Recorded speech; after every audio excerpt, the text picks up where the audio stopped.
What's up, y'all? So I'm here in the Planet Fitness parking lot. Somebody's getting pulled over there, so there's like a police car nearby, so you'll probably see flashing lights and whatnot. But yeah, I got a lot of thoughts going through my mind, so if any of y'all would like to listen, then please do. So here we go. It's probably gonna be another 10-minute video or so. But yeah, I guess for some background, I went through my first, what I'll call disillusionment, back in 2008. And it was sparked by listening to an underground rapper called Immortal Technique. And Immortal Technique is like a hardcore revolutionary truth speaker. I mean, a lot of his lyrics are really like gnarly, no one like not suitable for work or teenagers or anybody, but like a lot of his messages are about like hardcore education about like the revolution and like the gnarly truths of this world. And it was like listening to his music was like it peeled the veil down and showed me like a deeper side of reality that I was previously unaware of. And so this word of disillusionment, I feel like, is an important part of this life journey. We go through different phases of disillusionment where we realize that our story or version of reality, there's a deeper, truer version of it, essentially. And I feel like myself and a lot of people are going through that to some degree with witnessing the genocide in Palestine. It's serving as a disillusionment to like pop our bubbles once again of like, holy shit, we are so privileged over here in America, and our country is literally funding a genocide. And it's just horrific. And it's like, there's so many different perspectives that people have, and like part of my like role within the ecosystem, I feel like, is often like hearing many people's perspectives and like trying to synthesize something relatively articulate about all these perspectives. And so maybe I'll just go through some of these perspectives, but like, I don't know. I feel like a lot of people think of me as like a spiritual person, and this dude came on my page and basically accused me of being like a spiritual bypasser. And I did some self-reflection, and I'm like, yeah, I think there's definitely some truth to that. Like, I was literally avoiding making a post about the topic because I'm like, I'm not educated enough on this. I'm not an expert on global politics. I'm just going to try to like do my little piece of the puzzle over here. And perhaps there's nothing wrong with that to some degree, but I feel like this situation is so bad and we're so directly involved as America's like main supporter of Israel that it's just like, it's being shoved in our face like we need to fucking look at this. And so I'm honestly sharing this because I know a lot of my friends, I mean, I have a ton of friends, but it's like I know plenty of people that are not clued into this situation at all. And I'll be perfectly honest, I was like semi-ignoring it. I was like, it's not helpful for me to just get super sad about this situation that I can't help out with. But I really think there is benefit in just like having that disillusionment and looking straight at this horrific situation and letting yourself fully feel the emotions, not just like seeing it through some distant lens. Like, we're human beings and these are other human beings, and it's like the spiritual thing that everybody says, like, we're all one. So it's like, okay, if we're all one, then we should fucking care about these other people and these horrific situations going on, you know? And yeah, so I'm going to post a video that I just watched tonight from Democracy Now! I highly recommend checking out Democracy Now! If you want to like get some relatively on the ground perspectives that's not from like mainstream media. There's this whole interview with this UN expert on like famines and food shortages and stuff. And he's like, there's basically going to be like 2 million people starving any day now. And it's already starting to happen. And it's just brutal at this point. And so it's like a lot of people feel like they're getting shamed or guilt tripped anytime you ask them, or you like, there's this whole realm of activism, which I've spent an immense amount of my life. I mean, not an immense amount, but I've spent years in like the activist world. And I often tried to like wake people up in a very like intense way. And I just like for many years just kind of shifted out of that way. Like I gave up on it because it's just exhausting, like trying to wake people up all the time. And so I just devoted myself to trying to create the world that I want to live in. And in many ways, I still do that. But one like key insight that I want to share here is Richard Rudd, the author of The Gene Keys. He says that it's important to spend at least 10% of your energy like facing the shadow. And I feel like a lot of people that identify as spiritual, they're just trying to have good vibes all the time, and they're not facing the fucking stark realities of this world, and perhaps their own inner stark realities of like how much anger that might bring up or how much guilt that might bring up. Like, I think we all need to really like face off with shame and guilt. Like, I know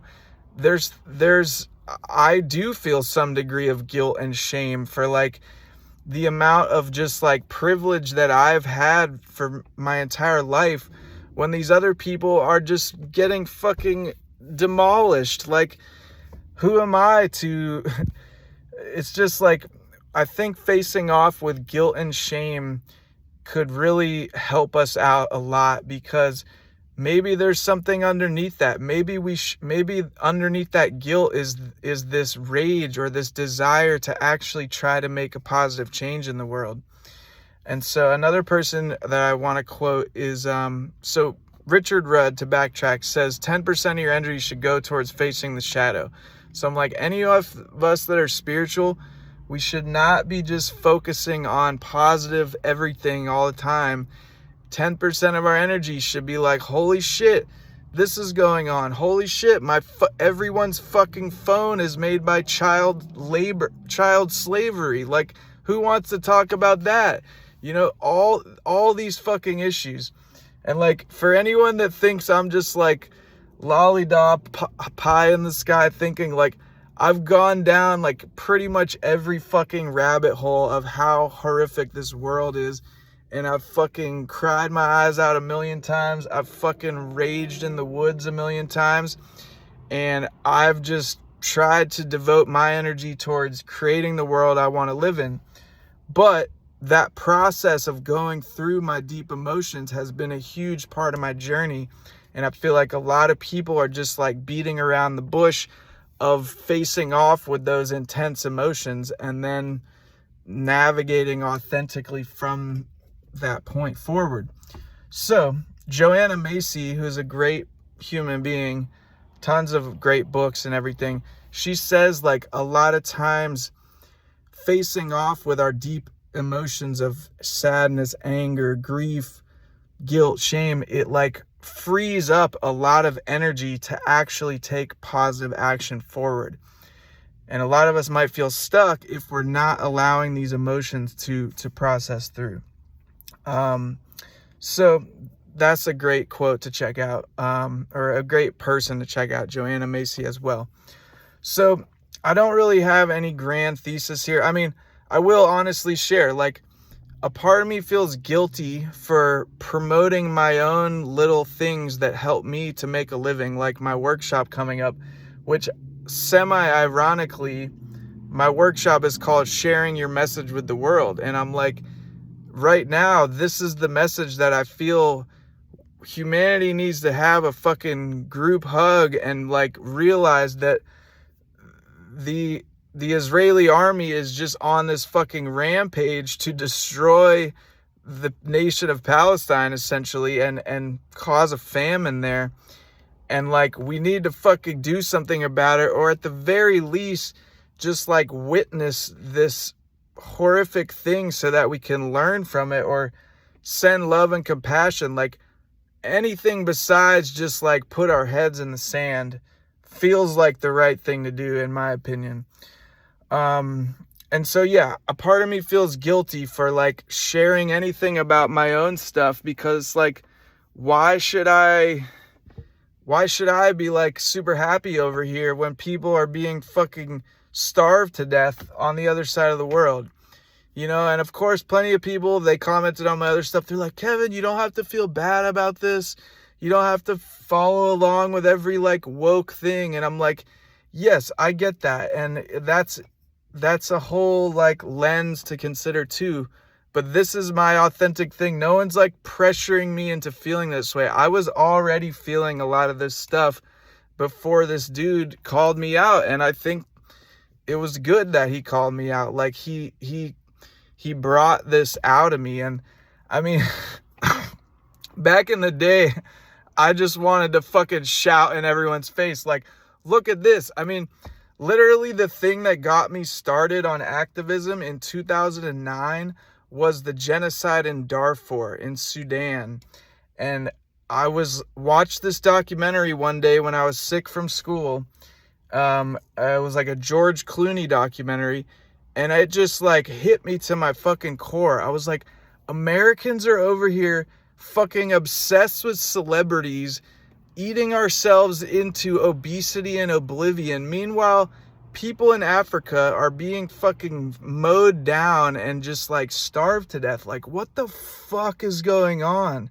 And it just like disillusioned me and woke me up out of this fucking trance. Like, that's really one of my main messages here too. Like, everyone in America is in some weird degree of trance. Like, we're fucking hypnotized by the mainstream strange dream, and it's fucking brutal. There's so many layers to wake up from. It's like, I don't want to feel like some arrogant asshole. It's like, hey, I've woken up through a bunch of the layers, but it's like, there's really a lot of shit to wake up to, and it's a lot to process. I mean, the fact that every grocery store and CVS is just like 90% of the food is poison in there. Like, our world is just really fucking off track. And so, yeah, we need to have these disillusioned moments, face off with reality. That's what shadow work is.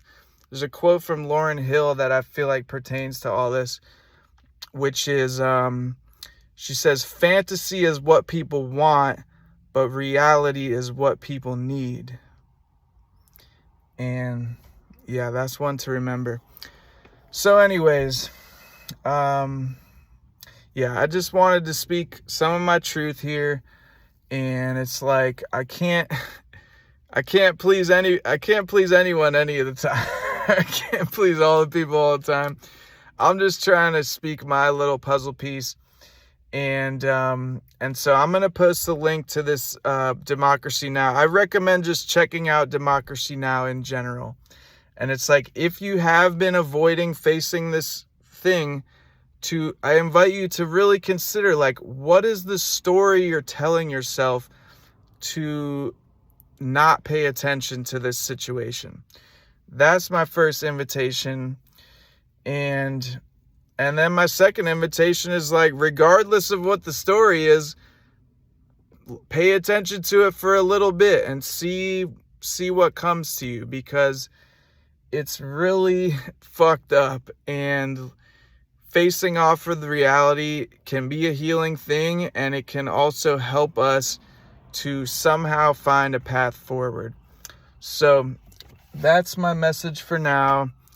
And thanks for listening. Peace.